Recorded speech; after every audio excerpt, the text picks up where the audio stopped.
48-കാരൻ ഷാജിയാണിത്. ഭിന്നശേഷിക്കാരിയായ ഭാര്യയും വിദ്യാർത്ഥികളായ 2 മക്കളും അടങ്ങുന്നതാണ് കുടുംബം. കൂലിപ്പണിക്ക് പോയാണ് കുടുംബം നോക്കിയിരുന്നത്. അപ്രതീക്ഷിതമായി എത്തിയ രോഗം ഷാജിയെയും കുടുംബത്തെയും തളർത്തി.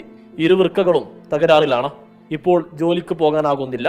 വൃക്ക മാറ്റിവെക്കണമെന്നാണ് ഡോക്ടേഴ്സ് നൽകിയ നിർദ്ദേശം. പുറത്തുനിന്നാണ് ഇപ്പോൾ ഡയാലിസിസ് ചെയ്യണത്. ചെലവ് 2300 ഉറുപ്പിയോളം വരുന്നുണ്ട്. ജോലിക്കൊന്നും പോകാൻ വയ്യ. പിന്നെ 2 കുട്ടികളാണ് പഠിക്കുന്നത്. ഞാനൊരു ഭിന്നശേഷിക്കാരിയാണ്. മക്കളാണെങ്കിൽ പഠിക്കുകയാണ്. ഞങ്ങൾക്ക് വഴിയൊന്നുമില്ല.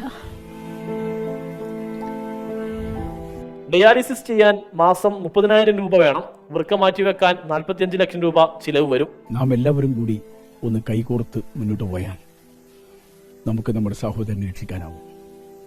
അവനെ പൂർവ്വസ്ഥിതിയിലേക്ക് കൊണ്ടുവരാൻ, ആരോഗ്യവത്തായ ഒരു ജീവിത സഞ്ചാരത്തിന് പാകപ്പെടുത്താൻ, അവന്റെ ഈ രോഗത്തിൽ നിന്ന് അവനെ രക്ഷിക്കാൻ നമുക്കെല്ലാവർക്കും കൂടി കൈകോർക്കാം.